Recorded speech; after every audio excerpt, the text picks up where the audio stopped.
Eh bien, c'est déjà vieux, mais bon, il me reste quelques souvenirs. D'abord, bon, on avait décidé de faire un film. C'était la première, on allait tenter la première ascension de la face nord du Fitzroy.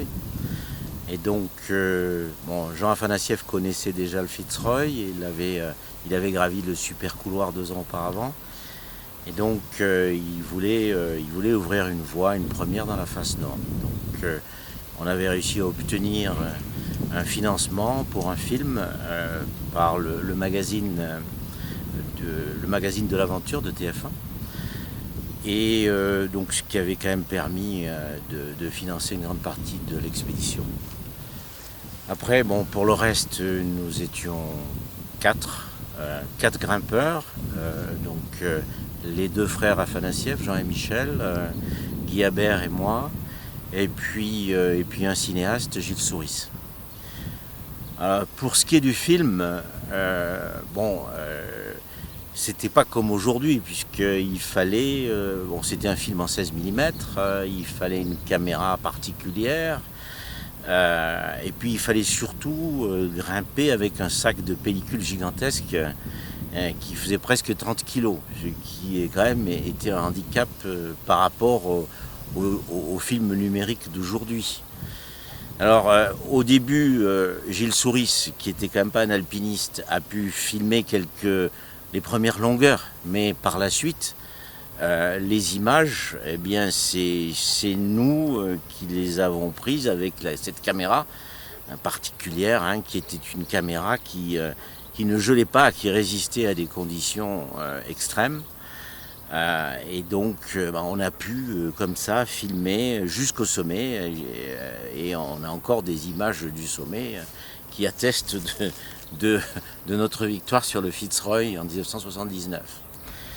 Alors ce qu'il faut savoir aussi, c'est que le climat là-bas a changé. Un peu comme à Chamonix aujourd'hui, où on a des étés, on se croirait dans le Sahara.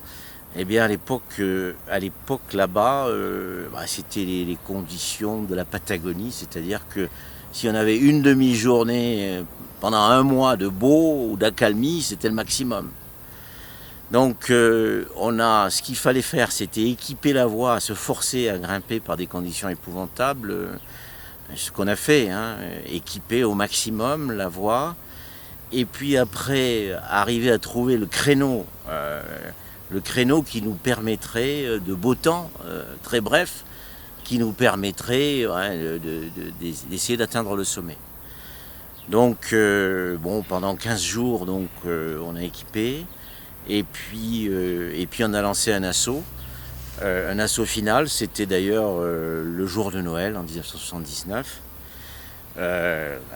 Malheureusement, le beau temps a duré une demi-journée, comme c'était le cas. C'est plus le cas aujourd'hui. Maintenant, il y a des périodes de beau temps qui peuvent durer une semaine en Patagonie.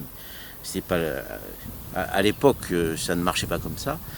Donc en fait, on a eu une demi-journée de beau, et puis tout le reste, on a terminé en pleine tempête. On est arrivé au sommet en pleine tempête, avec des passages très difficiles qu'on a dû surmonter en crampons, dans du rocher complètement verglacé, et des rafales de vent bien pires que les rafales de Mistral l'hiver en Provence. C'était ça le Fitzroy, et puis c'était ça aussi, j'oserais dire, ce qui faisait la valeur de l'alpinisme en Patagonie, c'était ces conditions météorologiques épouvantables. Alors, certains ne supportaient pas et ça ne les intéressait pas d'aller grimper en Patagonie. D'autres affrontaient comme ça des tempêtes de vent, de neige, de pluie. C'était aussi une façon d'essayer de prouver qu'on était de bons alpinistes. Voilà. Donc au-delà de ça, c'était une belle aventure. Et puis après, on a essayé avec... là, on était 3 avec les 2 frères Afanassieff, Jean et Michel et moi. On a tenté après la voie Maestri au Cerro Torre. C'est une voie qui est devenue pratiquement classique, quoi, classique, qui se répète assez souvent. Ça te fait plaisir ou c'est... Oh, oui, je pensais pas qu'elle devienne classique. C'est vrai qu'à l'époque, bon, c'est une voie quand même, qui a de l'envergure, c'est 10 700 mètres de dénivelé.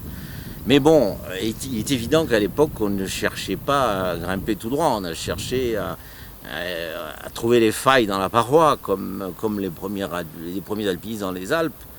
Donc ce qui fait qu'aujourd'hui, techniquement, c'est peut-être considéré par les jeunes grimpeurs, surtout si on a du beau temps, comme une voie qui, techniquement, n'est plus au niveau de ce qu'elle a pu représenter pendant une vingtaine d'années où elle a été très peu répétée. Donc, bon, que des alpinistes la refassent, moi, finalement, je trouve que c'est plutôt un bon signe et que c'est une voie, malgré tout, qui plaît et qui intéresse. Même les grimpeurs exceptionnels d'aujourd'hui.